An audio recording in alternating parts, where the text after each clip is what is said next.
진성그룹의 거대한 이사회 회의실은 얼음장처럼 차가운 긴장감으로 가득 차 있었다. 수십 명의 주주와 임원들이 던지는 날카로운 시선이 단상에 홀로 선 남자, 총수 강태민에게 집중되었다. 태민은 마이다스의 손이라 불리는 업계의 신화였지만 오늘만큼은 그 신화의 의문을 제기하는 목소리들이 거셌다. 대규모 해외 바이오 기업 인수합병 건이 예상치 못한 규제 장벽에 부딪히며 막대한 자금이 묶여버렸기 때문이었다. 그는 서류를 넘기는 대신 회의실을 가득 메운 불신 어린 얼굴들을 천천히 응시했다. 창백하리 많지 흰 피부와 대조되는 검은 눈동자가 지독히도 침착하게 빛나고 있었다. 여러분의 우려는 충분히 이해합니다. 하지만 진성은 위기 속에서 기회를 찾아왔습니다. 이번 M&A는 단순한 사업 확장이 아니라 미래 핵심 기술을 선점하기 위한 필수적인 포석입니다. 데이터가 보여주는 단기적 손실에 매몰되어 10년 뒤에 청사진을 놓쳐서는 안 됩니다. 그의 목소리는 낮고 차분했지만 회의실 전체를 압도하는 특유의 카리스마가 담겨 있었다. 회의실 앞줄, 전략기획팀장 한서연의 등은 꼿꼿하게 펴져 있었다. 그녀는 태민의 약혼녀이자 이번 프로젝트를 설계한 또 다른 두뇌였다. 그녀의 표정은 그 누구보다 냉철해 보였지만 단상 위의 남자를 향한 시선에는 오직 그녀만이 아는 미세한 불안감이 스며 있었다. 최근 몇 주간 태민은 극심한 피로와 간헐적인 현기증을 호소했다. 과로라고 치부하기엔 그 증상이 너무도 낯설었다. 서연은 주주들의 공격적인 질문보다 방금 전 태민이 연단에 오르기 직전 아주 잠깐 휘청했던 그 순간이 머릿속에서 떠나지 않았다. 그녀는 애써 불안감을 억누르며 태민의 논리에 힘을 실어줄 다음 데이터를 준비했다. 하지만 그녀의 시선은 태민의 맞은편에 앉은 부회장 강지혁에게로 향했다. 태민의 사촌형인 지혁은 누구보다 걱정스러운 표정으로 태민을 바라보고 있었지만 서연은 그 연극 같은 우려 뒤에 숨겨진 야심을 본능적으로 감지하고 있었다. 태민아, 내 말대로 미래도 중요하지. 하지만 현재의 출혈을 감당하지 못하면 미래도 없는 것 아닌가. 강지혁이 마치 안타깝다는 듯 무거운 목소리로 입을 열었다. 그는 태민을 위하는 척하며 교묘하게 주주들의 불안감을 파고들었다. 지금이라도 이사회의 결정을 받아들여서 손실을 최소화하는 것이 현명한 판단일 수 있네. 자네의 건강도 걱정되고 말이야. 지역의 말은 태민에 대한 걱정처럼 들렸지만 실상은 태민의 판단력이 흐려졌으며 건강에도 문제가 있다는 것을 공공연하게 암시하는 독화살이었다. 서연의 눈매가 순간 가늘어졌다. 태민은 희미하게 웃으며 마이크를 다시 잡았다. 걱정해 주셔서 감사합니다. 지역 부회장님. 하지만 제 건강은 진성의 미래를 책임지는데 아무런 문제가 없습니다. 그리고 손실 최소화가 아니라 이익 극대화를 위한 마지막 관문이 남아있을 뿐입니다. 지금 포기하는 것이야말로. 태민의 목소리가 자신감에 차 있던 바로 그 순간이었다. 모든 것이 찰나에 일어났다. 태민의 손이 연단을 짚는가 싶더니 격렬하게 떨리기 시작했다. 그는 무언가 말을 이어가려 했지만 입술은 달싹이기만 할 뿐 어떤 소리도 만들어내지 못했다. 시야가 흐릿해지며 수십 개의 조명이 하나의 거대한 빛덩어리로 뭉쳐졌다. 극심한 이명이 귀를 찢을 듯 울렸고 다리에서부터 힘이 빠져나가는 감각이 온몸을 덮쳤다. 그는 마지막 힘을 다해 버티려 했지만 몸은 이미 그의 통제를 벗어나 있었다. 헉.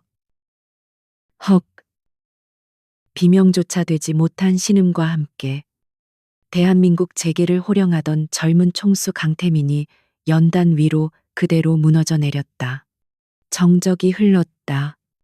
에그르도 에이감으로. 그리고 회의실은 거대한 폭발음 같은 혼돈에 휩싸였다. 회장님 의사를 불러 당장 무슨 일이야. 주주들의 고함과 비명이 뒤섞였다. 그 모든 혼란을 뚫고 가장 먼저 단상으로 뛰쳐나간 것은 한서연이었다. 태민 씨, 강태민 씨, 정신 차려요. 그녀의 목소리는 평소의 냉철함이라고는 찾아볼 수 없을 만큼 다급하고 절박하게 떨리고 있었다. 그녀는 쓰러진 태민을 부축하려 했지만 그는 이미 의식을 잃은 채 가쁜 숨만 몰아쉬고 있었다. 그녀의 눈에 태민의 이마에 송골송골 맺힌 식은땀과 병적으로 창백해진 입술이 들어왔다. 이것은 단순한 과로가 아니었다. 그녀의 심장이 얼음물에 처박힌 듯 차갑게 가라앉았다. 강지혁 역시 뒤늦게 놀란 얼굴로 달려왔다. 세상에, 태민아 다들 뭐해? 빨리 119 불러 보안팀은 즉시 회의실 통제하고 그는 마치 이 사태의 유일한 해결사처럼 고함을 치며 사람들을 지휘하기 시작했다. 그의 연기는 너무도 완벽해서 그 자리에 있던 누구도 그의 진심을 의심하지 않았다. 긴급 구조대가 도착하고 태민이 들것에 실려 나가는 그 짧은 순간 시간은 끔찍하게 느리게 흘러갔다. 서연은 멍하니 그 모습을 바라보다가 본능적으로 지역이 서 있는 방향을 바라보았다. 구조대원들과 임원들에게 가려져 있던 지역의 얼굴이 찰나의 순간 드러났다. 그리고 서연은 보고야 말았다. 태민이 실려 나가는 문을 바라보는 지역의 입가에 스쳐 지나간 아주 희미하고도 만족스러운 미소. 그것은 1초도 되지 않아 사라졌고 그는 다시 비통한 친척의 얼굴로 돌아가 있었다. 하지만 서연은 그 순간을 놓치지 않았다. 그것은 걱정하는 자의 표정이 아니었다. 오랫동안 기다려온 순간을 마침내 목격한 자의 환희. 사냥감이 함정에 빠진 것을 확인한 포식자의 잔인한 미소였다. 서연은 온몸에 피가 역류하는 듯한 충격과 함께 차가운 공포를 느꼈다. 태민의 병은 어쩌면 자연적인 것이 아닐지도 모른다는 끔찍한 예감이 그녀의 머리를 강타했다. 진성그룹 전용 VIP 병실의 공기는 살균제 냄새와 값비싼 기계들이 내뿜는 희미한 소음으로 가득 차 있었다. 강태민은 온갖 생명 유지 장치에 둘러싸인 채 깊은 혼수 상태에 빠져 있었다. 대한민국 최고의 의료진이 총동원되었지만 그의 병명은 오리무중이었다. 급성 신경계 쇼크, 원인 불명의 자가 면역 질환. 그들이 내놓는 진단은 하나같이 추측의 영역을 벗어나지 못했다. 태민의 상태는 그들의 노력을 비웃기라도 하듯 급격하게 악화되고 있었다. 뇌파는 점점 미약해졌고 신체 기능은 하루가 다르게 저하되었다. 한서연은 통유리창 너머로 미동조차 없는 태민을 바라보며 입술을 깨물었다. 그녀의 냉철한 이성은 이 상황이 자연 발생적일 수 없다고 경고하고 있었다. 그날 이사회 회의실에서 보았던 강지혁의 그 미소. 그것이 모든 비극의 시작점임을 직감했다. 서연은 병실 한편에 마련된 임시 사무실에서 밤낮 없이 무언가를 뒤쫓고 있었다. 그녀가 검토하고 있는 것은 의학 차트가 아니었다. 그것은 지난 6개월간 태민의 모든 동선, 식단, 비공개 일정, 심지어 그가 마신 모든 음료의 목록이었다. 그녀는 전략기획팀장의 분석력을 총동원하여 패턴을 찾으려 애썼다. 비서실에서 제공한 정규 식단, 외부 미팅, 공식 만찬. 그녀는 수백 개의 항목을 하나하나 대조하며 지워나갔다. 그러던 중 그녀의 시선이 아주 사소한 항목에 꽂혔다. 부의 장실 제공, 특제, 건강차, 신경, 안정 및 피로 회복. 그것은 공식적인 비서실 루트를 거치지 않고 강지혁이 사적인 호의라며 태민에게 직접 보낸 것이었다. 거의 매일 아침 태민은 그 차를 마시며 하루를 시작했다. 서연의 심장이 차갑게 내려앉았다. 그녀는 즉시 태민의 집무실과 자택에 남아있을 그 건강차의 샘플을 확보하려 했다. 하지만 이미 늦었다. 태민이 쓰러진 직후 지역은 회장의 안정을 위해라는 명목으로 태민의 개인 공간을 모두 통제하고 정리했다. 집무실의 차는 청소되었고 자택에 있던 것들도 유통기한이 지났다는 이유로 모두 폐기된 후였다. 너무나 완벽하고 신속한 증거 인멸이었다. 서연은 마지막 희망을 걸고 그 차의 납품업체를 역추적했다. 그러나 그녀가 마주한 것은 유령 회사 페이퍼 컴퍼니의 텅 빈 주소지뿐이었다. 이것은 명백한 독살 시도였다. 지역이 태민을 아주 천천히 누구도 의심하지 못하게 죽여가고 있었던 것이다. 그리고 이제 그는 태민의 숨이 완전히 끊어지기만을 기다리고 있었다.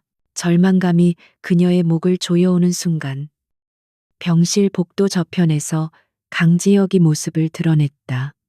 그는 수척해진 얼굴로 서연에게 다가와 진심으로 걱정하는 듯한 목소리로 말을 걸었. 서연 씨, 몸 좀 챙겨가면서 하게. 자네까지 쓰러지면 태민이는 누가 돌보나. 서연은 속에서 치밀어 오르는 경멸과 분노를 억누르며 그를 노려보았다. 그녀의 눈빛에 담긴 저기를 읽었는지. 지역은 잠시 말을 멈추었다가 병실 안을 흘깃보며 본론을 꺼냈다. 의료진도 포기한 것 같더군. 하지만 내가 해외의 한 바이오 연구소와 비밀리에 접촉하고 있네. 아직 임상 단계지만 태민이의 증상과 유사한 신경계 질환에 효과를 보인 신약이 있다고 하더군. 서연의 눈이 커졌다. 지역은 그 반응을 기다렸다는 듯 그녀의 귀에 대고 속삭였다. 물론 그 약을 구하는 건 하늘의 별 따기 일세. 막대한 비용은 둘째치고 그 연구소의 이사들을 설득할 정치적 영향력이 필요해. 그는 서연의 어깨를 가볍게 두드리며 마치 인심을 쓰는 듯한 말투로 말을 이었다. 하지만 내가 누군가 태민이를 위해서라면 뭐든 해야지. 그는 잠시 말을 끊고 서연의 반응을 살폈다. 다만 나도 명분이 필요해. 지금처럼 회사가 혼란스러운 상황에서는 나도 움직이기 어렵네. 주주들을 안정시키고 내가 전권을 행사할 수 있어야 그 루트를 가동시킬 수 있어. 그의 눈빛이 차갑게 빛났다. 태민이가 신뢰했던 서연 씨가 나를 지지해줘야겠네. 그리고 지금 태민이 곁에 약혼녀가 있는 건 그의 불안정한 상태만 부각시킬 뿐이야. 그가 깨어날 때까지 자네는 잠시 멀리 떠나 있는 게 좋겠어. 그것은 제안이 아니었다. 명백한 협박이자 거래였다. 지역은 자신이 독을 가지고 있음을 암시하는 동시에 오직 자신만이 해독제를 줄 수 있다고 말하고 있었다. 물론 그것은 완벽한 해독제가 아닐 것이다. 어쩌면 태민의 생명을 겨우 연장시키면서 지역이 진승을 완전히 삼킬 때까지 시간을 벌어줄 증상 완화제에 불과할 터였다. 하지만 서연에게는 선택지가 없었다. 이대로라면 태민은 며칠을 넘기지 못하고 죽을 것이다. 지역의 더러운 제안을 받아들인다면 최소한 시간을 벌 수는 있었다. 태민을 살릴 수 있는 시간, 그리고 이 모든 진실을 밝혀낼 시간을 그녀는 지역이 눈치채지 못하도록 주먹을 꽉 쥐었다. 손톱이 살을 파고드는 고통이 그녀가 느껴야 할 더 큰 고통의 서막에 불과했다. 제가 뭘 하면 되죠? 서연의 목소리는 갈라져 나왔지만 눈빛은 이미 결심을 굳힌 상태였다. 그녀는 모든 것을 버릴 각오를 했다. 자신의 명예, 태민의 신뢰, 그리고 그들의 미래까지도. 지역의 입가에 다시 한번 그 희미한 미소가 떠올랐다. 그는 서연이 거부할 수 없으리란 것을 알고 있었다. 현명한 선택이야. 우선 태민이의 비밀 금고에 있는 진승 바이오의 핵심 프로젝트 원본 데이터가 필요하네. 그리고 태민이와의 파혼을 공식적으로 발표하게. 사람들에게는 자네가 병든 약혼자를 버리고 막대한 위자료를 챙겨 떠나는 것처럼 보여야 해. 태민이가 자네에게 완벽하게 배신당했다고 믿게 만들어야 하네. 그것은 서연의 영혼을 조각내는 듯한 요구였다. 한서연은 강지혁의 검은 제안을 받아들인 그날 밤, 단 한순간도 잠들지 못했다. 그녀는 자신의 영혼을 악마에게 팔아넘긴 기분이었지만 그 대가로 얻어낼 시간이 강태민의 생명과 직결되어 있음을 알기에 버텨냈다.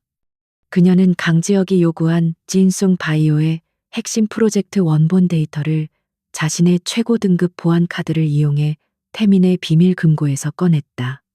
그 데이터는 태민의 모든 것이었고 진숭의 미래 그 자체였다. 그것을 지역의 손에 넘기는 것은 마치 자신의 심장을 적출해 바치는 것과 같은 고통이었다. 하지만 그녀는 망설이지 않았다. 그녀의 머릿속은 이미 차가운 전략으로 가득 차 있었다. 이것은 배신이 아니라 가장 처절한 형태의 전쟁 선포였다. 그녀는 데이터를 넘기기 전 오직 자신만이 해독할 수 있는 암호화된 백업본을 외부 클라우드 서버 깊숙한 곳에 숨겨두었다. 언젠가 강지혁의 목을 겨눌 비수가 될 것이었다. 며칠 뒤 진성그룹은 긴급 기자회견을 소집했다. 강태민 회장의 건강 악화와 그룹의 향후 거취에 대한 공식 입장을 밝히는 자리였다. 스포트라이트 앞에 선 것은 뜻밖에도 한서연이었다. 그녀는 평소에 단정하고 지적인 모습과는 달리 값비싼 명품으로 치장하고 짙은 화장을 한 채였다. 그녀의 표정은 얼음장처럼 차가웠고 그 어떤 감정도 읽을 수 없었다. 수백 개의 카메라 플래시가 터지는 가운데 그녀는 준비된 원고를 꺼내 들었다. 저는 오늘부로 진성그룹 전략기획팀장직에서 사임하며 강태민 회장과의 약혼을 파기함을 공식적으로 알려드립니다. 회견장은 순간 정적이 흘렀다가 이내 웅성거림으로 폭발했다. 기자들은 믿을 수 없다는 듯 질문을 쏟아내기 시작했다. 지금 회장님이 위독한 상황인데 이게 무슨 말입니까? 두 사람의 관계에 문제가 있었던 겁니까? 서연은 마이크를 고쳐 잡았다. 그녀의 목소리는 한치의 흔들림도 없었다. 강태민 회장의 현재 상태로는 그룹을 이끌어 나가는 것은 물론 정상적인 가정생활조차 불가능하다고 판단했습니다. 저는 제 미래를 불확실한 곳에 걸고 싶지 않습니다. 잔인한 말들이 그녀의 입에서 흘러나왔다. 또한 저는 강태민 회장 측으로부터 그동안의 제 기여도와 정신적 피해에 대한 보상으로 진숭 바이오의 해외 지분 일부와 현금 1천억 원을 받기로 합의했습니다. 그것은 강지혁이 약값으로 지불한 더러운 돈이었지만 세상 사람들의 눈에는 병든 약혼자를 버린 대가로 챙긴 막대한 배신금으로 비칠 것이었다. 기자들은 경악했다. 희대의 배신녀. 병든 약혼자를 버린 마녀. 그녀는 자신에게 쏟아질 모든 비난과 낙인을 예상하고 있었다. 강지혁은 회견장 뒤편에서 이 모든 광경을 만족스러운 미소로 지켜보고 있었다. 그의 계획대로 한서연은 강태민의 가장 가까운 곳에서 그를 찌른 배신자가 되어주고 있었다. 같은 시각 태민의 VIP 병실. 기적처럼 혹은 지역이 건넨 증상 완화제의 일시적인 효과 덕분인지 태민은 아주 잠깐이지만 의식의 수면 위로 떠올랐다. 눈꺼풀은 천근만근 무거웠고 목소리는 나오지 않았다. 하지만 그는 들을 수 있었고 볼 수 있었다. 병실에 설치된 대형 TV에서는 방금 전에 충격적인 기자회견 장면이 속보로 흘러나오고 있었다. 그는 자신이 가장 사랑하고 신뢰했던 여자 한서연의 얼굴을 보았다. 그녀는 그가 가장 절망적인 순간에 그의 모든 것을 부정하고 떠나겠다고 선언하고 있었다. 태미는 눈을 깜박였다. 꾸미기를 바랐다. 하지만 화면 속 서연의 표정은 그가 아는 한서연이 맞았다. 그녀의 냉혹한 말들이 비수처럼 그의 귀를 파고들었다. 정상적인 생활 불가능. 내 미래를 걸고 싶지 않다. 바로 그때 병실 문이 열리고 한서연이 들어왔다. 그녀는 방금 전 회견장에서 입었던 화려한 옷을 그대로 입고 있었다.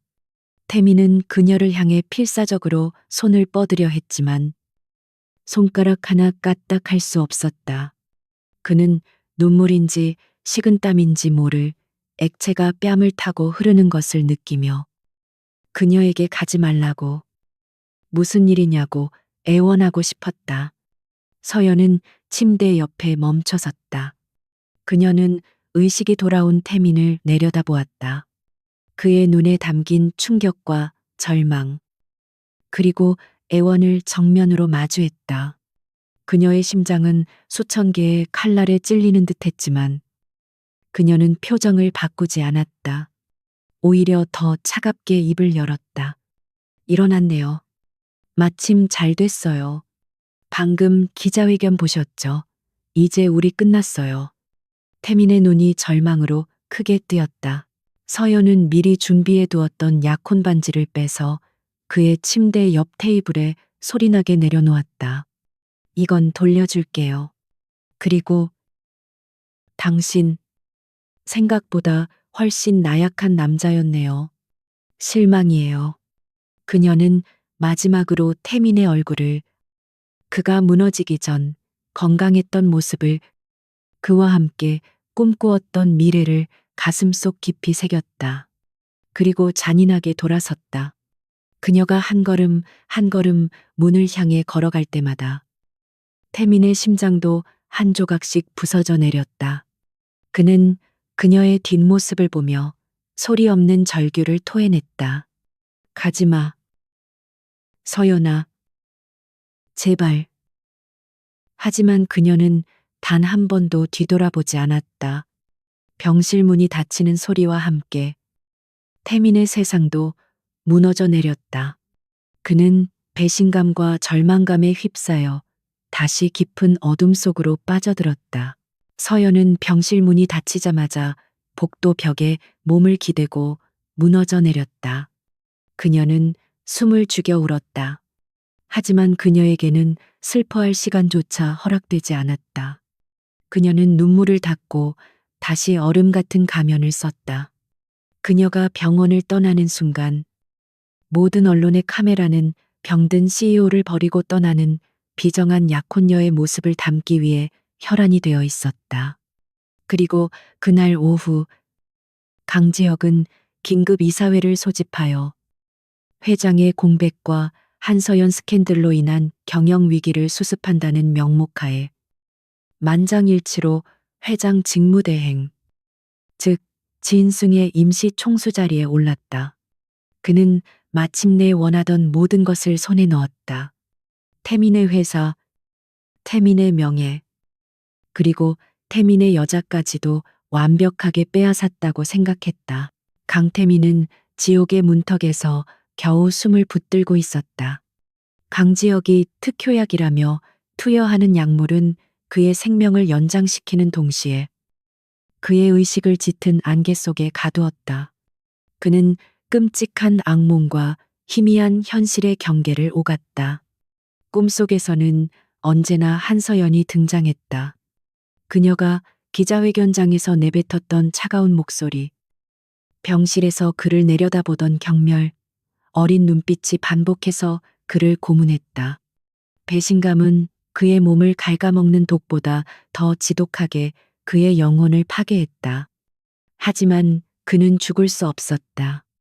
이대로 모든 것을 강지혁에게 넘겨주고 한서연의 배신을 완성시키도록 내버려 둘 수는 없었다.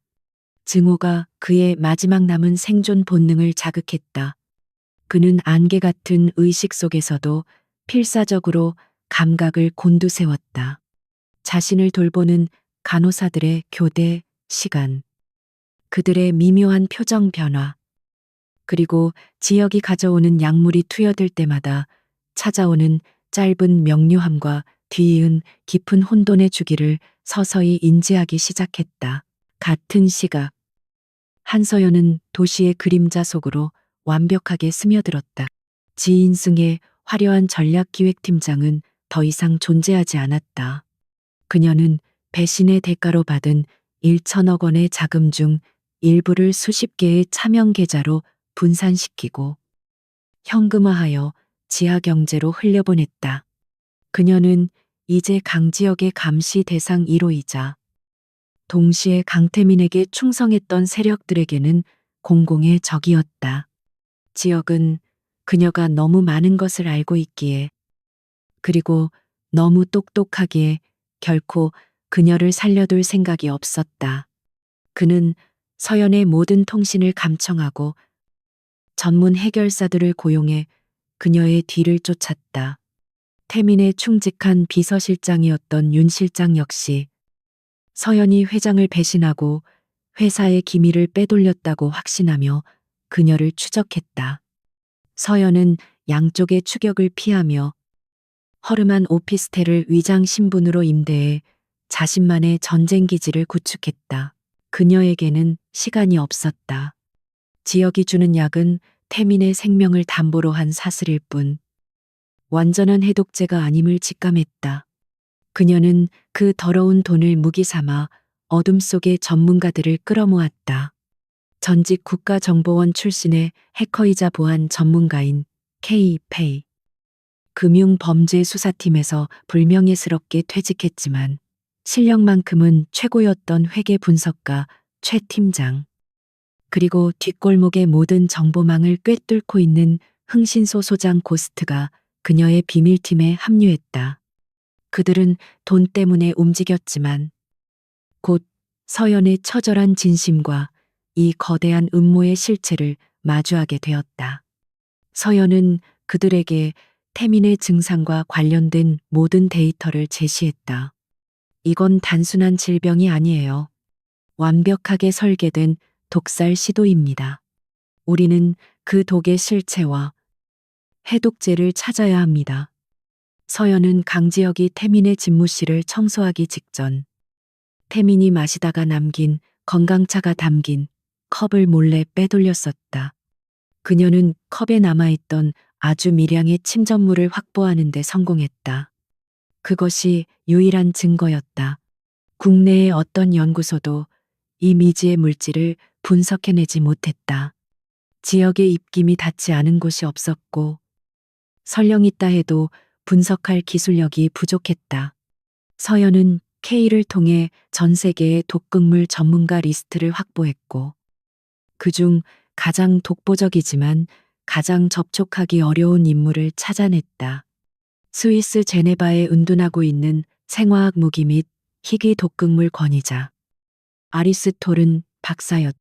그는 어떤 정부나 기관에도 소속되지 않고 오직 자신이 흥미를 느끼는 난제만을 상대하는 인물이었다. 서연은 K가 구축한 다중 암호화 채널을 통해 토른 박사에게 접촉을 시도했다. 그녀는 태민의 증상 비디오, 뇌파 데이터, 그리고 확보한 미량의 샘플 분석 의뢰서를 보냈다. 답장을 기다리는 하루하루가 피를 말렸다. 그 사이 강지혁의 포위망은 점점 좁혀오고 있었다. 그는 서연이 단순히 돈을 받고 사라진 것이 아님을 눈치채기 시작했다. 그녀의 자금 흐름 중 일부가 비정상적으로 움직이는 것을 포착한 것이다. 지혁은 고스트의 정보망에까지 손을 뻗쳤고 서연이 무언가를 조사하고 있다는 사실을 어렴풋이 알게 되었다. 그는 더 이상 감시가 아닌 제거를 명령했다. 서연이 머물던 오피스텔에 대한 급습이 결정되었다. 그날 밤 서연은 최 팀장과 함께 지역이 지인숨 바이오의 자금을 세탁하는 경로를 추적하고 있었다. 바로 그때 K가 다급하게 외쳤다. 팀장님, 외부에서 3중 방화벽을 동시에 뚫으려는 시도가 감지됐습니다. 전문 해커 팀입니다. 위치가 노출된 것 같습니다. 서연의 눈빛이 차갑게 변했다. 그녀는 1초의 망설임도 없이 하드드라이브를 포맷하고 비상 전원을 차단했다. 모두 흩어져요. 지금 당장. 그녀가 마지막으로 서버 본체를 물리적으로 파괴하는 순간 오피스텔 복도에서 육중한 발소리와 함께 문을 부수려는 충격음이 들려왔다. 서연은 미리 파악해둔 비상 탈출로를 통해 간신히 건물을 빠져나왔다. 그녀가 어둠 속으로 사라진 지 불과 몇 분 뒤 지역의 해결사들이 텅 빈 사무실을 난장판으로 만들었다. 그녀는 모든 것을 잃었지만 가장 중요한 데이터는 그녀의 머릿속과 K가 분산시켜둔 클라우드에 남아 있었다. 추격자들을 따돌리고 임시 은신처로 피신한 서연은 잿더미 속에서 겨우 복구한 비상 통신 장비를 확인했다. 그리고 그곳에 그녀가 그토록 기다리던 메시지가 도착해 있었다. 발신자는 아리스 토른 박사였다. 메시지는 짧았지만 그 내용은 끔찍했다. 이것은 자연계에 존재하는 물질이 아니다. 극소량으로도 중추신경계를 서서히 파괴하도록 설계된 군사 등급의 고도화된 신경작용제다. 표준 독극물 검사로는 절대 검출되지 않는다.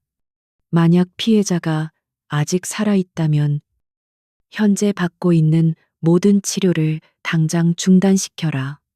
그 치료제가 독의 효과를 가속화시키고 있을 가능성이 높다. 당신은 지금 괴물과 싸우고 있는 것이다. 서연의 손이 부들부들 떨렸다. 지역이 태민에게 주고 있는 것은 해독제가 아니라 태민을 천천히 그리고 확실하게 죽음으로 몰아넣는 독의 촉매제였던 것이다.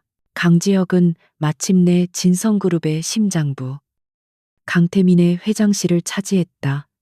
거대한 통유리 창 너머로 서울의 스카이라인이 한눈에 들어왔다. 그는 태민이 앉던 최고급 가죽 의자에 깊숙이 몸을 묻으며 지독한 만족감에 젖어들었다. 회장 직무대행이라는 직함은 그에게 무소불위의 권력을 안겨주었다. 그는 즉시 그룹 정상화라는 명분 아래 비의 숙청을 시작했다. 강태민의 사람들이 하나둘씩 밀려났다. 태민에게 충성하던 윤 실장은 모든 업무에서 배제된 채 한직으로 발령났고 주요 계열사 사장단은 지역의 측근들로 교체되었다. 지인숭은 강지역의 왕국이 되어가고 있었다. 직원들은 서로를 감시했고 복도에는 숨막히는 공포와 아첨만이 감돌았다. 지역은 자신이 이 거대한 제국의 완벽한 주인이 되었다고 확신했다. 그의 다음 목표는 진송 바이오였다.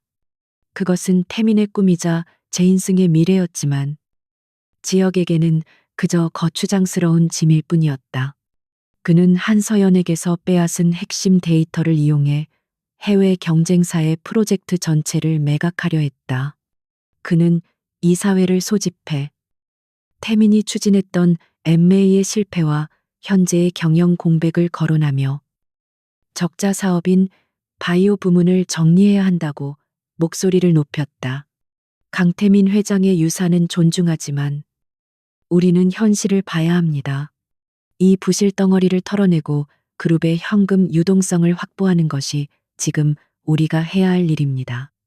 그의 논리는 그럴싸했고 이미 그의 사람들로 채워진 이사회는 반대할 힘이 없었다. 매각 절차가 비밀리에 그리고 신속하게 진행되기 시작했다. 지역은 자신의 승리에 도취해 VIP 병실에 감금된 태민을 찾는 것을 잊지 않았다. 그는 여전히 슬픔에 잠긴 친척의 가면을 쓰고 있었다. 태민아, 내가 어떻게든 회사를 지켜내고 있으니 걱정 말거라. 네가 깨어날 때까지만 내가 이 무거운 짐을 지고 있겠. 그는 간호사가 태민의 링거에 특수 영양제를 주입하는 것을 만족스러운 눈으로 지켜보았다. 그것은 아리스토른 박사가 경고했던 바로 그 촉매제였다. 지역은 태민이 절대 깨어나서는 안 되지만 동시에 살아는 있어야 자신의 직무 대행 명분이 유지된다는 것을 알았다. 그는 태민이 자신의 소나기 안에서 서서히 말라 죽어가는 과정을 즐기고 있었다. 그에게 태민은 더 이상 경쟁 상대가 아닌 전리품에 불과했다. 하지만 지역이 간과한 것이 있었다. 강태민은 육체는 무너졌을지언정 그 본질은 지인숭을 맨손으로 일군 천재적인 전략가라는 사실이었다. 증오와 배신감 속에서도 그의 뇌는 생존을 위한 마지막 투쟁을 벌이고 있었다. 약물이 투여되는 주기에 따라 아주 짧은 순간이지만 지독한 안개가 걷히는 명료함의 순간이 찾아왔다. 그는 그 찰나의 순간을 놓치지 않으려 필사적으로 애썼다. 지역은 태민이 식물인간 상태라고 확신하고 회장에게 현안을 보고한다는 형식적인 절차를 위해 재무 보고서를 병실에 두고 갔다. 그것은 지역의 치명적인 오만이었다. 그는 태민이 그 숫자를 해독할 수 있으리라고는 상상조차 하지 못했다.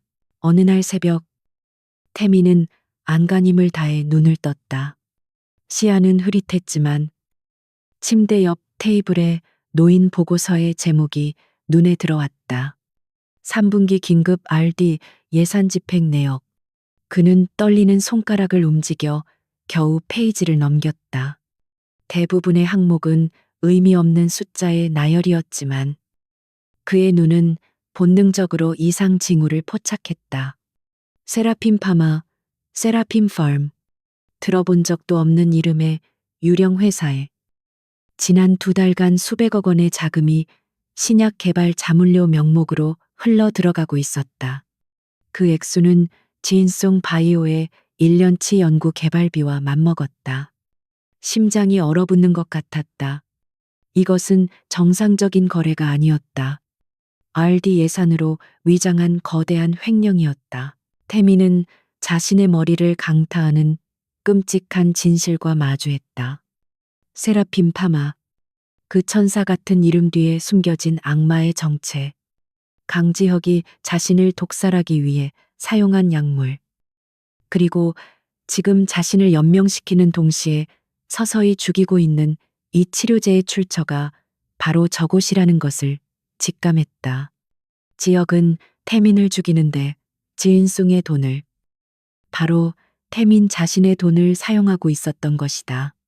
이 깨달음은 그 어떤 배신감보다도 더 차갑게 그의 이성을 일깨웠다.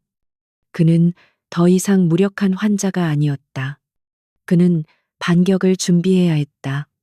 그는 희미해지는 의식 속에서 세라핌 파마라는 이름을 심장에 새겼다. 같은 시각, 도시의 가장 어두운 뒷골목, 폐쇄된 인쇄 공장의 지하에서 한서연과 그녀의 팀이 움직이고 있었다. 강지역의 추적을 피해 거처를 옮긴 그들은 지역의 자금 흐름을 역추적하는데 성공했다. 최 팀장이 수십 개의 해외 차명 계좌를 분석하던 중 마침내 그 이름을 발견했다. 찾았습니다.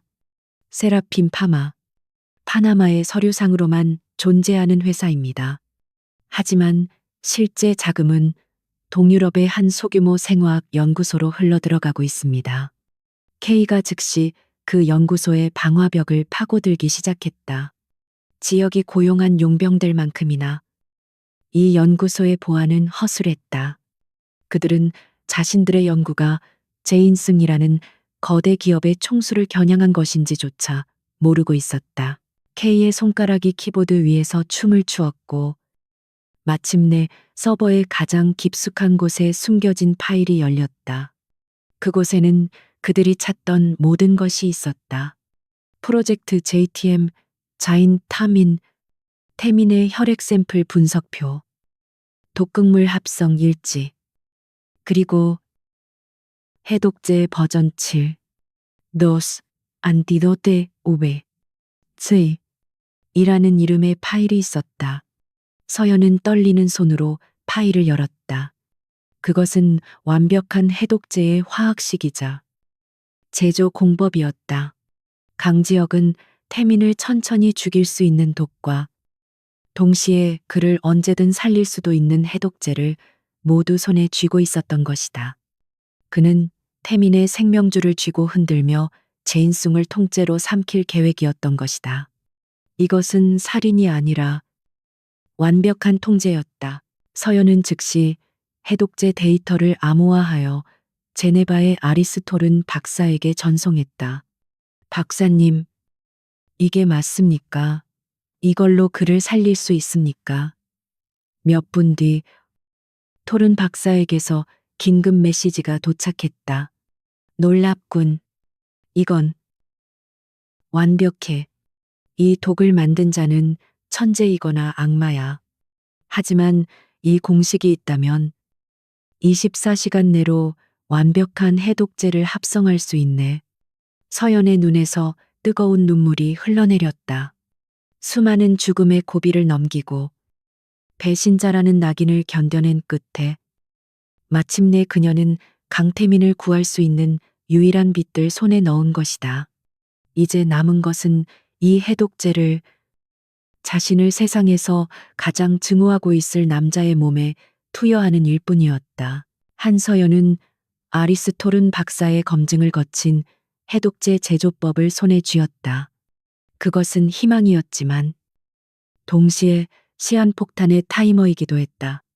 강재혁은 이틀 뒤 지인숭 바이오의 매각을 확정지을 임시 이사회를 소집한 상태였다. 그녀에게 남은 시간은 단 48시간.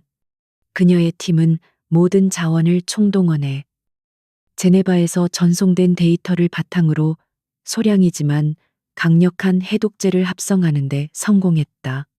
이제 남은 것은 이 약물을 어떻게 강태민에게 전달하느냐였다.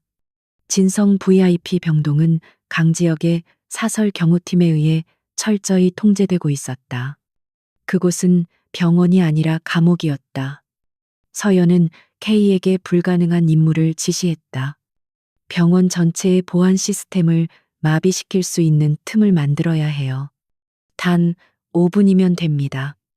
K는 진숭의 중앙 서버를 해킹해 병원 전체의 전력 시스템의 과부하를 일으키는 가짜 비상사태를 계획했다. 작전은 새벽 3시, 경계가 가장 느슨해지는 시간에 시작되었다. K가 제인송의 메인 프레임을 타격하자 병원 전체가 암흑에 휩싸였고 비상벨이 요란하게 울리기 시작했다. 화재 발생, 화재 발생.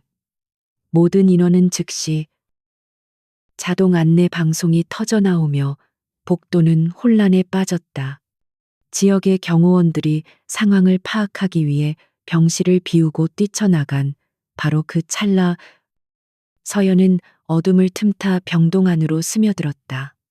그녀는 아직 정지되지 않은 자신의 최고 등급 마스터 카드를 단말기에 접촉했다. 지역은 그녀를 완벽하게 제거했다고 믿었기에 그녀의 접근 권한을 삭제하는 기본적인 조치조차 잊어버린 상태였다. 태민의 병실 문이 소리 없이 열렸다. 병실 안은 비상등의 붉은 빛만이 희미하게 감돌고 있었다. 강태민은 침대에 누워 있었지만 잠들어 있지 않았다. 그는 이 소란 속에서도 혹은 이 소란 덕분에 잠시 맑아진 의식으로 문 쪽을 응시하고 있었다. 그리고 어둠 속에서 걸어 나오는 한서연의 실루엣을 보았다. 그의 눈동자에 불타는 듯한 증오가 어렸다. 그는 이 모든 비극을 초래한 배신자가 감히 자신의 마지막 순간을 조롱하기 위해 찾아왔다고 생각했다. 왜 왔지? 그의 목소리는 쇠소리처럼 갈라져 나왔다. 그는 온 힘을 다해 그녀를 경멸하듯 노려보았다. 네, 비참한 꼴을 보러 왔나. 배신자. 서연은 그의 저주에 가까운 말에도 눈 하나 깜짝하지 않았다. 그녀는 침대 옆으로 다가가 작은 유리병과 USB 하나를 그의 테이블 위에 거칠게 내려놓았다. 시간 없어요. 그녀의 목소리는 차갑고 다급했다. 이게 진짜 해독제예요. 지금 당신이 맡고 있는 건 강지혁이 주는 독의 촉매제예요. 당신을 살리는 게 아니라 서서히 죽이고 있었던 거라고요. 태미는 순간 숨을 멈췄다. 독. 그 단어가 그가 재무보고서에서 보았던 세라핌 파마라는 이름과 머릿속에서 섬광처럼 연결되었다. 그는 믿을 수 없다는 듯 서연을 바라보았다. 그의 눈빛은 여전히 증오로 가득했지만 그 밑바닥에서 절박한 혼란이 휘몰아치고 있었다. 무슨 소리야? 당신의 병은 자연 발생한 게 아니에요. 처음부터 강지혁의 계획이었어요. 그가 주던 건강차가 독이었고 내가 배신하는 대가로 그가 준 약이 바로 이 촉매제였어요. 당신의 생명을 연장시키면서 제 인승을 차지할 시간을 벌기 위한 수작이었죠. 서연은 USB를 가리켰다. 여기 모든 증거가 있어요. 강지혁과 세라핌 파마의 자금 거래 내역, 그들의 비밀 연구소에서 빼낸 프로젝트 JTM 파일, 당신 이름 약자를 딴 프로젝트 파일이라고요. 세라핌 파마, 잼. 그가 희미한 의식 속에서 붙잡았던 두 개의 단서가 배신자의 입에서 확인되는 순간 태민의 뇌는 차갑게 식었다. 지독한 현실 인식과 함께 그동안 자신을 올감했던 서연에 대한 증오가 순식간에 방향을 잃고 강지혁을 향한 서늘한 분노로 바뀌었다. 서연은 주사기에 해독제를 채우기 시작했다. 복도 밖에서 경호원들의 다급한 발소리가 다시 가까워지고 있었다. 강지혁이 이틀 뒤 이사회를 소집했어요. 지인승 바이오를 통째로 팔아넘길 거예요. 이 약을 맞으면 몇 시간 안에 의식이 완전히 돌아올 거예요. 하지만 지금 나를 믿어야 해요. 서연은 주사기를 든 채 태민을 응시했다. 그녀의 눈에는 더 이상 그가 알던 냉혹한 배신자의 모습이 없었다. 오직 처절한 진실과 절박함만이 남아 있었다. 태민은 그녀의 눈을 그리고 자신의 팔에 꽂힐 주사기를 번갈아 보았다. 이것은 목숨을 건 도박이었다. 하지만 그는 이미 지옥의 문턱에 서 있었다. 그는 마지막 힘을 다해 아주 미세하게 고개를 끄덕였다.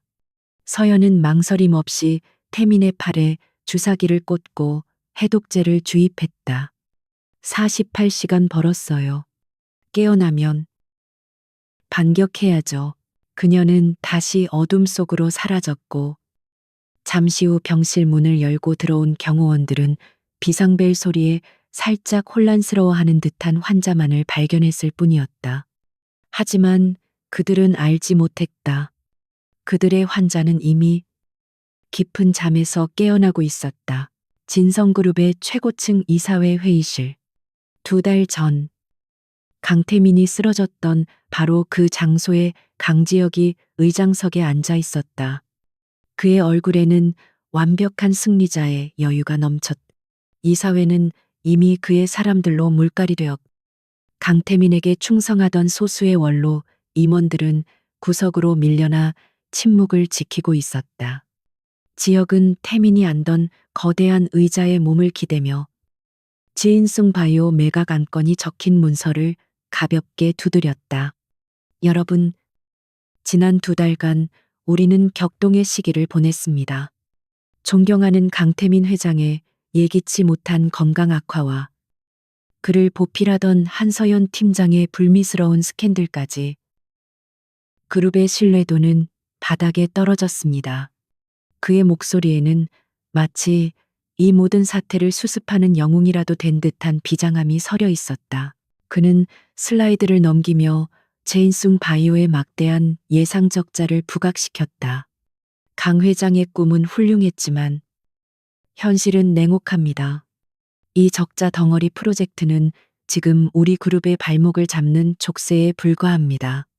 저는 오늘 이 족쇄를 끊어내고 제인숭을 다시 반석 위에 올려놓을 결단을 내리고자 합니다. 그는 진숭 바이오를 해외 경쟁사에 매각하는 것이 유일한 해결책이라고 역설했다. 매각 대금의 일부가 이미 세라핌 파마를 통해 그의 비자금 계좌로 흘러 들어가고 있다는 사실은 그만이 아는 비밀이었다. 지역의 사람들은 고개를 끄덕이며 그의 현명한 판단에 동조했다. 원로 임원 중 하나인 박 이사가 무언가 말하려 입을 열었지만 지역의 차가운 시선에 눌려 다시 입을 다물었다. 지역은 만족스러운 미소를 지으며 투표를 선언했다. 그럼 주인숭 바이오 매각 안건에 대해 그의 말이 채 끝나기도 전이었다. 육중한 이사회 회의실의 문이 누군가의 제지조차 없이 거칠게 열렸다. 아니, 열렸다기보다는 굉음과 함께 양쪽으로 활짝 열어젖혀졌다. 회의장의 모든 시선이 그곳으로 쏠렸다. 강지혁의 얼굴에서 여유로운 미소가 순식간에 사라지고 경악으로 굳어졌다. 그곳에는 죽음의 문턱에서 돌아온 강태민이 서 있었다. 그는 지팡이에 몸을 의지한 채였고 얼굴은 병적으로 창백했으며 수척했지만 그 두 눈만큼은 지옥불처럼 이글거리며 오직 한 사람, 강지혁을 꿰뚫고 있었다. 그리고 그의 곁에는 희대의 배신자가 되어 사라졌던 한서연이 얼음처럼 차가운 표정으로 그를 부축하며 서 있었다. 그녀의 눈빛은 더 이상 도망자의 것이 아니었다. 모든 것을 끝내기 위해 돌아온 집행자의 눈빛이었다. 회의장은 물을 끼얹은 듯 조용해졌다. 이사들은 유령이라도 본 듯한 표정이었다. 가장 먼저 정신을 차린 것은 강지혁이었다. 그는 자리에서 벌떡 일어나며 경비팀을 향해 고함을 질렀다. 이게 무슨 미친 짓이야. 경비팀 당장 저 정신 나간 사람과 횡령죄로 수배 중인 범죄자를 끌어내지 못해 그의 목소리는 분노로 떨리고 있었지만 그 이면에는 감출 수 없는 공포가 서려 있었다. 하지만 경비팀은 움직이지 못했다. 한서연이 단상으로 걸어 나오며 손에 든 소형 리모컨을 작동시키자 지인숭 바이오 매각 제안서가 떠있던 거대한 스크린이 순식간에 암전되었다가 새로운 파일명으로 바뀌었다. Project Jane, 강지혁 부회장. 서연의 목소리는 마이크 없이도 회의실 전체를 울릴 만큼 차갑고 단호했다. 이 이사회는 제인숭 바이오 매각을 위해서가 아니라 당신의 살인 미수 및 업무상 횡령 혐의를 논의하기 위해 소집되었습니다. 지역이 저 미친 여자가라고 소리치는 순간 스크린에는 그가 태민에게 호의로 건넸던 특제 건강차의 성분 분석표가 나타났다. 제네바의 아리스톨은 박사의 서명이 선명했다. 군사 등급 신경작용제 TTX 7변종. 표준 검사로는 검출 불가. 장기 복용 시 중추 신경계 완전 파괴. 이사들 사이에서 경악의 탄식이 터져나왔다. 서연은 다음 슬라이드를 넘겼다. 세라핌 파마, 세라핌 farm. 강지혁 부회장은 진숭 바이오의 RD 예산 수백억 원을 세라핌 파마라는 유령 회사로 빼돌렸습니다. 스크린에는 최 팀장이 분석한 자금 흐름도가 적나라하게 드러났다. 그 돈은 동유럽의 생화학 연구소로 흘러 들어갔고 그 연구소가 바로 태민을 겨냥한 독극물을 개발한 곳이었다. 그리고 프로젝트 JTM, 강태민 회장님의 이니셜을 따니 끔찍한 프로젝트 파일에는 독극물 합성법과 함께 오직 그 독을 만든 자만이 아는 해독제 역시 포함되어 있었습니다. 강지혁의 얼굴이 하얗게 질렸다. 그는 모든 것을 통제하고 있다고 생각했지만 그의 가장 비밀스러운 범죄의 증거가 진승의 심장부에서 만천하에 공개되고 있었다. 서연은 숨을 한 번 깊게 골랐다. 그녀의 시선이 잠시 태민에게 머물렀다가 다시 이사들을 향했다. 강지혁은 제게 거래를 제안했습니다. 병든 약혼자를 버리고 회사의 핵심 기밀을 넘기라는 배신자가 되라는 요구였습니다. 그 대가는 강태민 회장의 생명을 연장시킬 약이었습니다. 그녀는 스스로 경멸을 자초했던 그날의 기자회견과 태민에게 잔인한 말을 내뱉어야 했던 순간을 떠올렸다. 하지만 그가 준 약은 해독제가 아니었습니다. 오히려 독의 효과를 증폭시키고 의식을 혼미하게 만드는 촉매제였죠. 그는 강태민 회장을 살아있는 시체로 만들어 병실에 가둬두고 지인숭을 통째로 집어삼킬 계획이었던 겁니다. 제가 배신의 대가로 받은 1천억은 사실 강지혁이 진숭 바이오를 통해 횡령한 돈의 일부였습니다. 모든 조각이 맞춰졌다. 배신자 한서연은 없었다. 오직 강태민을 살리기 위해 기꺼이 지옥으로 걸어 들어간 한 여자만이 있었을 뿐이다. 강지혁은 더 이상 변명조차 하지 못하고 단말기를 붙잡았다. 경호팀 당장 전원을 내려 하지만 아무런 응답도 없었다. K가 이미 이 건물의 모든 통신망을 장악한 후였다. 그때 구석에 앉아있던 박 이사가 자리에서 일어났다. 그의 목소리는 분노로 떨리고 있었다. 방금 한서연 팀장이 공개한 이 자료들. 회의 시작 10분 전 저를 포함한 원로 이사진 전원의 보안 메일로도 수신되었습니다. 이것은 날조된 것이 아닙니다. 다른 이사들도 일어섰다. 이건 명백한 반역이다. 당장 강지혁을 의장석에서 끌어내려 모든 혼란의 중심에서 강태민이 지팡이의 의지에 한 걸음 앞으로 나섰다. 그가 내딛는 지팡이 소리가 대리석 바닥에 쿵 하고 울리자 소란스러웠던 회의장이 다시 한번 침묵에 휩싸였다. 그는 자신의 자리를 차지하고 앉아있던 강지혁을 처음부터 끝까지 변함없이 서늘한 눈으로 바라보았다. 지혁이 형. 그의 목소리는 병마에 시달린 탓에 거칠고 낮았지만 그 안에 담긴 권위는 회의실을 압도했다. 당신은 내 모든 것을 빼앗고 싶었겠지. 하지만 당신은 진승의 주인이 될 자격이 없어. 당신은 괴물일 뿐이야. 태민은 지팡이를 든 손을 천천히 들어 문 쪽을 가리켰다. 이사들은 그제야 보았다.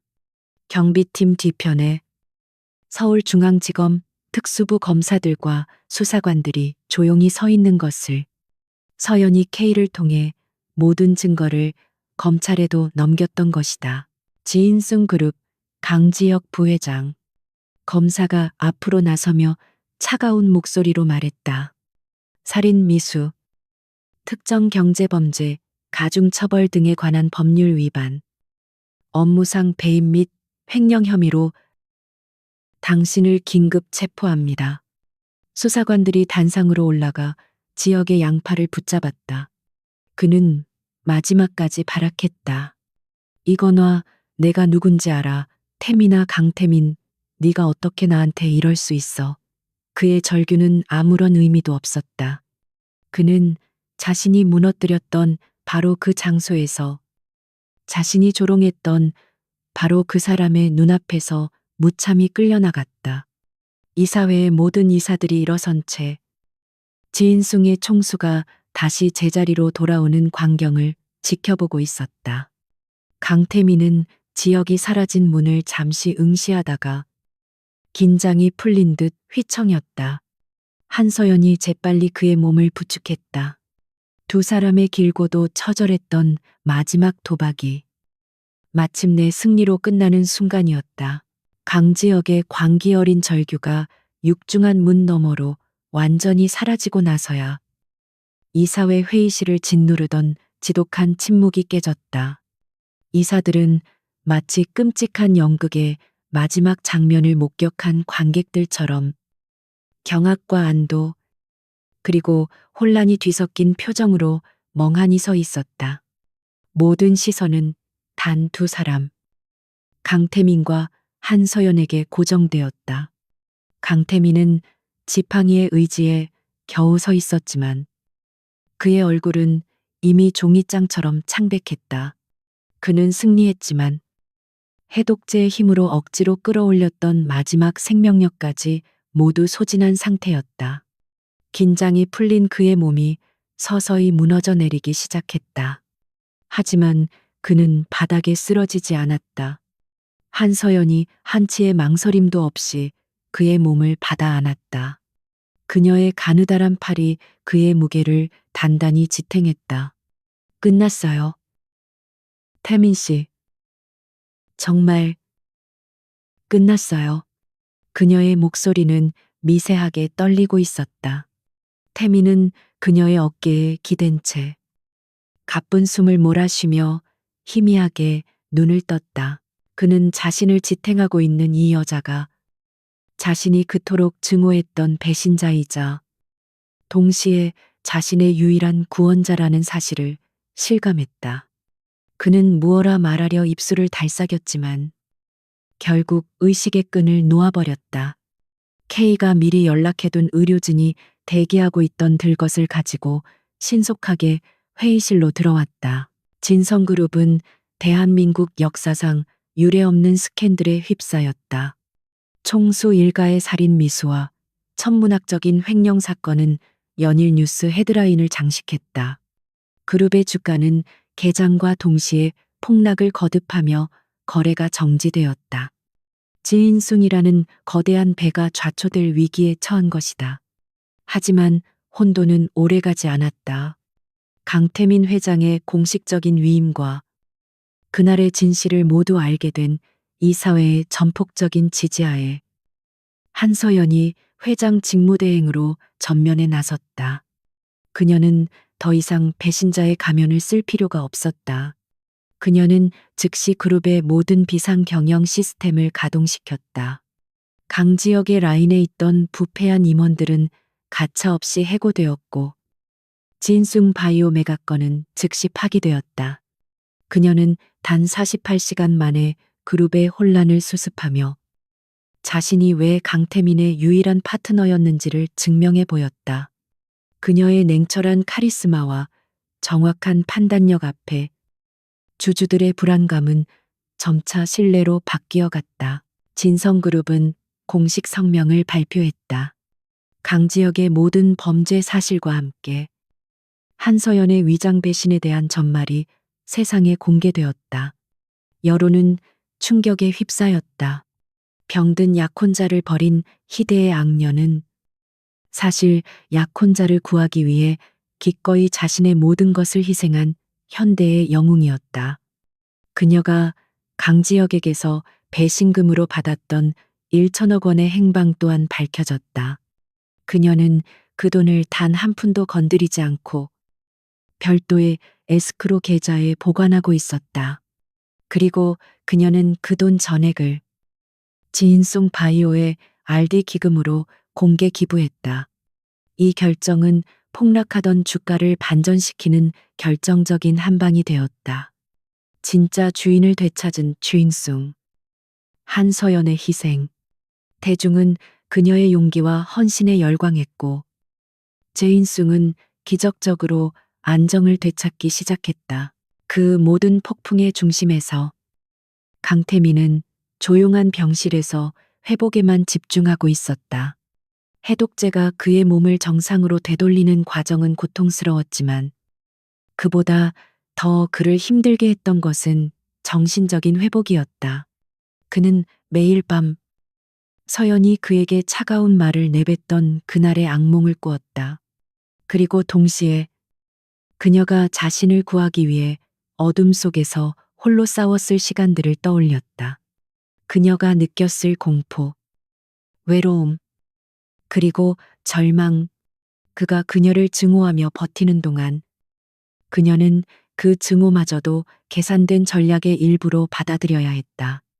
어느 날 새벽, 그가 다시 식은땀에 젖어 깨어났을 때 서류를 검토하다가 의자에서 잠든 서연의 모습을 보았다. 그녀는 회장 직무대행으로 그룹 전체를 이끌면서도 매일 밤 그의 병실을 지키고 있었다. 태미는 링거를 꽂지 않은 손을 들어 잠든 그녀의 뺨에 아주 조심스럽게 손을 가져갔다. 그녀가 얼마나 수척해졌는지, 그녀의 눈 밑이 얼마나 검게 변했는지, 그는 그제야 똑똑히 볼 수 있었다. 그녀가 파르르 떨며 눈을 떴다. 깼어요. 악몽 꿨어요. 그녀의 목소리는 피로에 지쳐 잠겨 있었지만 그 안에는 깊은 다정함이 배어 있었다. 태미는 대답 대신 그녀의 손을 붙잡았다. 왜 그렇게까지 했어? 그것은 원망이 아닌 자신에 대한 자책이었다. 서연은 희미하게 웃었다. 강지혁이 당신을 무너뜨리기 위해 노린 것은 당신의 건강이 아니었어요. 당신의 신념과 희망이었지. 내가 당신 곁에 남아 있었다면 우리는 둘 다 죽었을 거예요. 하지만 내가 당신을 배신한다면 강지혁은 방심할 테고 당신은 나에 대한 증오 때문이라도 살아남을 거라고 믿었어요. 그녀의 말은 비수처럼 태민의 심장에 밝혔다. 그는 깨달았다. 그가 병상에서 살아남을 수 있었던 이유는 역설적이게도 그녀가 그를 버렸기 때문이었다. 그녀는 그에게 증오라는 이름의 가장 강력한 생존 동기를 심어주었던 것이다. 내가 당신을 증오했던 그 모든 순간들. 태민의 목소리가 떨렸다. 서연은 그의 손을 마주 잡았다. 괜찮아요. 그 증오가 당신을 살렸으니까. 그걸로 됐어요.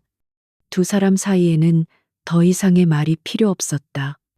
그들은 그 어떤 연인보다도 더 깊은 지옥의 문턱에서 서로의 생명을 확인했고 그 어떤 신뢰보다도 더 단단한 믿음을 되찾았다. 태미는 그녀를 끌어안았고 서연은 그의 등에서 그가 완전히 회복되었음을 느꼈다. 강지혁의 재판은 신속하게 진행되었다. 아리스톨은 박사의 원격 증언과 프로젝트 JTM이라는 빼도 박도 못할 증거 앞에 그는 모든 혐의에 대해 유죄를 선고받았다. 법정 최고형인 무기징역이었다.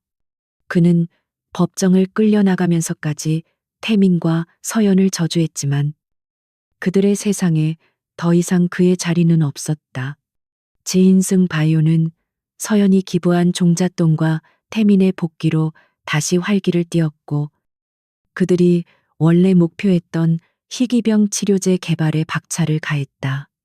윤 실장을 비롯한 태민의 충신들도 모두 제자리로 돌아왔고 지인숭은 이전보다 더욱 견고한 제국이 되었다.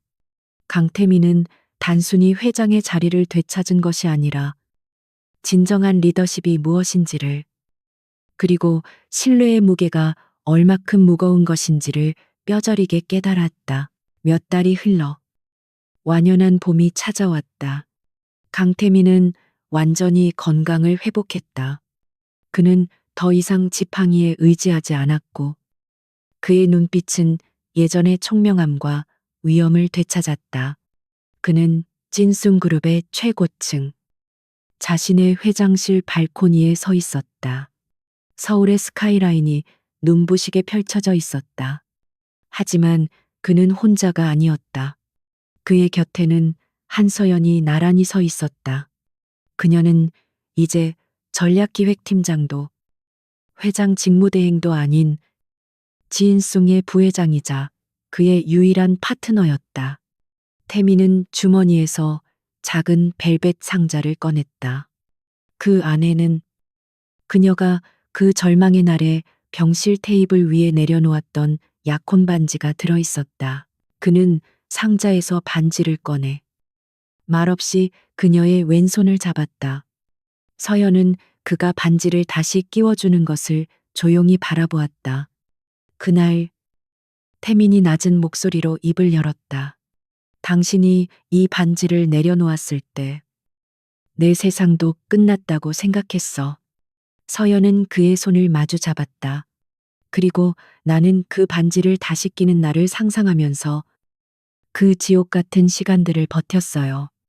태미는 그녀의 손에 입을 맞추었다. 다시는 당신 혼자 어둠 속에 있게 하지 않겠어. 우리가 함께 이겨낸 이 폭풍이 우리를 더 단단하게 만들었으니까. 서연은 그의 어깨에 기댔다. 두 사람은 더 이상 과거의 악몽을 돌아보지 않았다.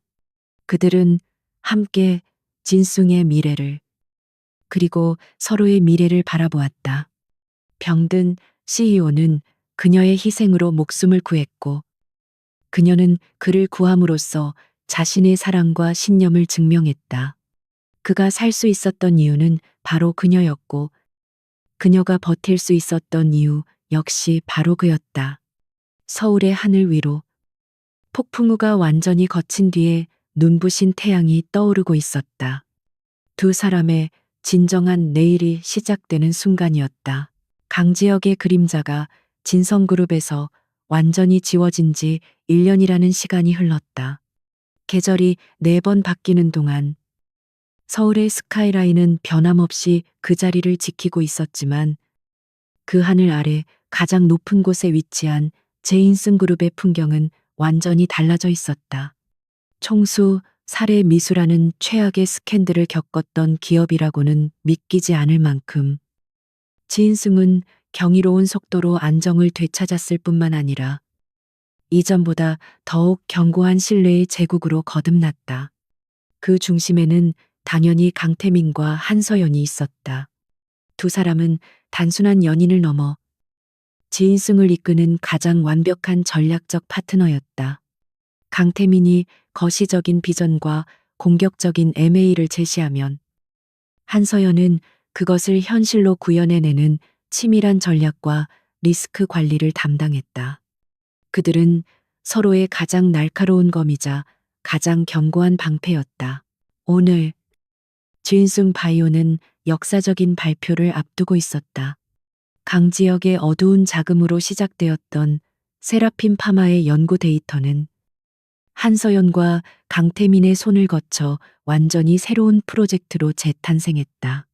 그들이 개발한 것은 독이 아니라 수많은 희귀 신경계 질환 환자들에게 희망을 줄 수 있는 혁신적인 신약이었다.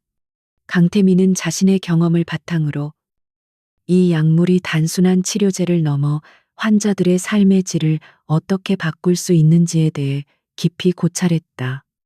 기자회견장의 단상에 선 강태민은 1년 전에 병약했던 모습은 온데간데 없이 예전의 마이다스의 손보다 더 깊어지고 단단해진 카리스마를 뿜어내고 있었다.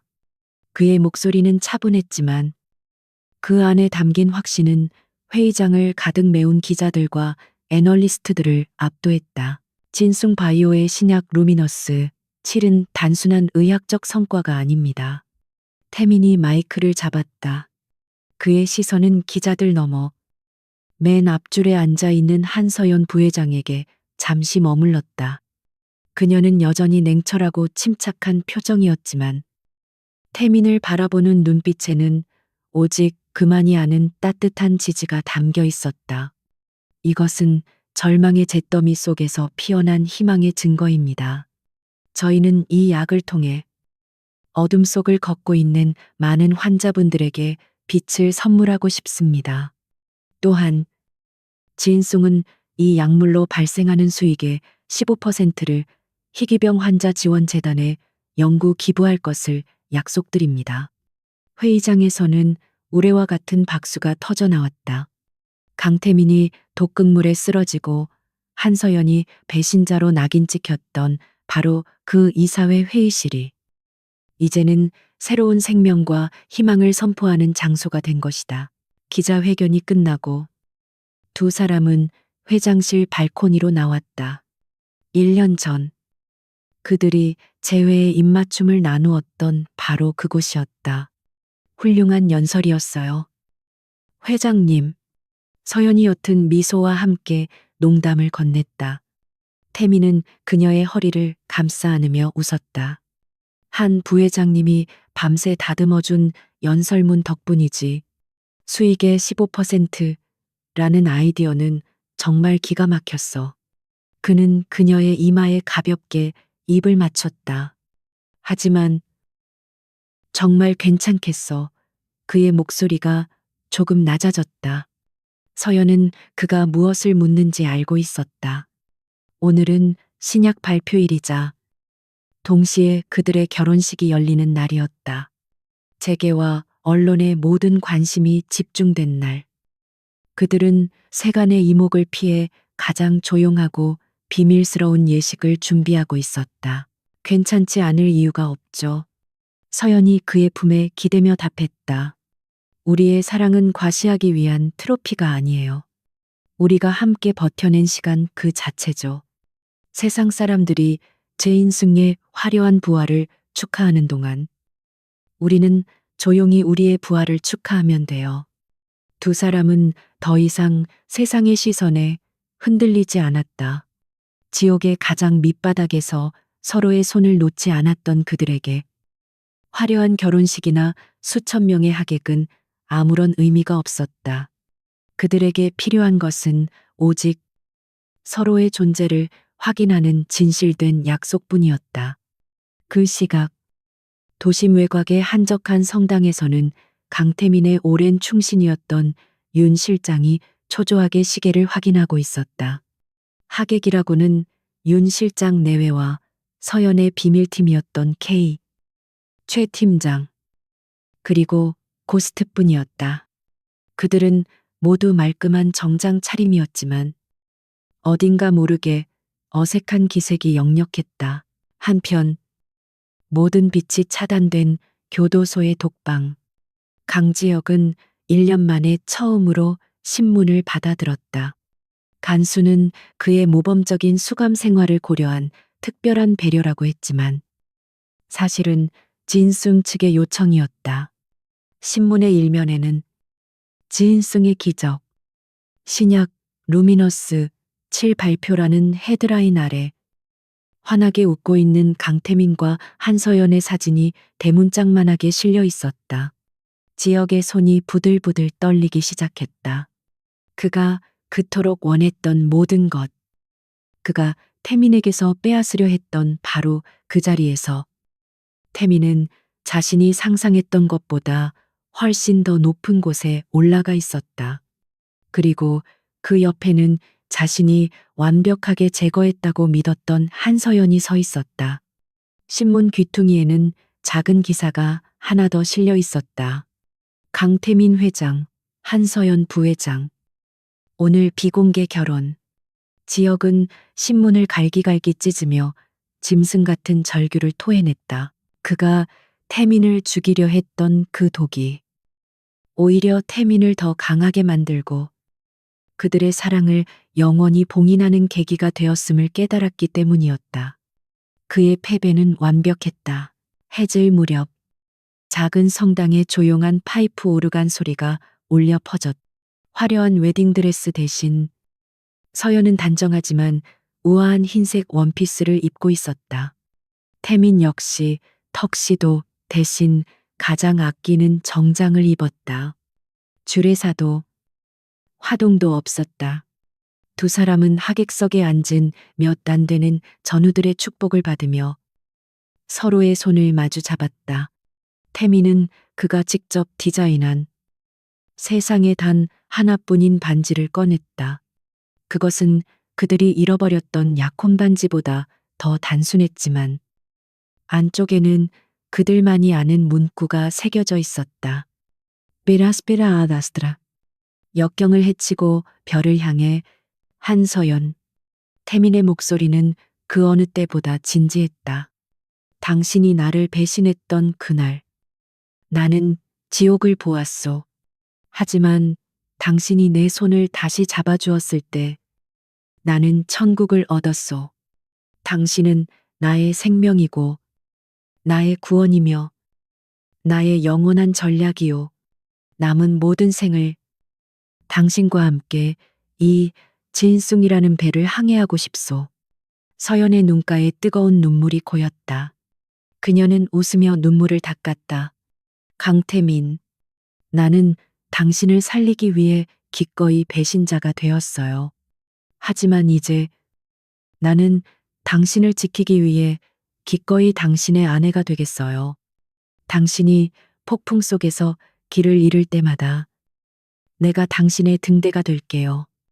두 사람은 반지를 교환하고 성스러운 맹세의 입맞춤을 나누었다. 화려한 스포트라이트도 수천억 원의 가치를 논하는 비즈니스도 없는 곳에서 그들은 비로소 온전한 하나가 되었다. 성당의 문이 열리고 두 사람이 함께 밖으로 걸어 나왔다. 하늘에는 1년 전 그들이 함께 바라보았던 그 태양이 지고 무수히 많은 별들이 떠오르고 있었다. 그들이 함께 헤쳐나온 역경은 그들의 발밑에 있었고 그들이 함께 나아갈 미래는 저 하늘의 별처럼 찬란하게 빛나고 있었다. 병들었던 CEO는 이제 누구보다 건강한 리더가 되었고 그를 버렸던 그녀는 이제 영원히 그의 곁을 지키는 동반자가 되었다. 그들의 진짜 이야기는 어쩌면 지금부터가 시작이었다.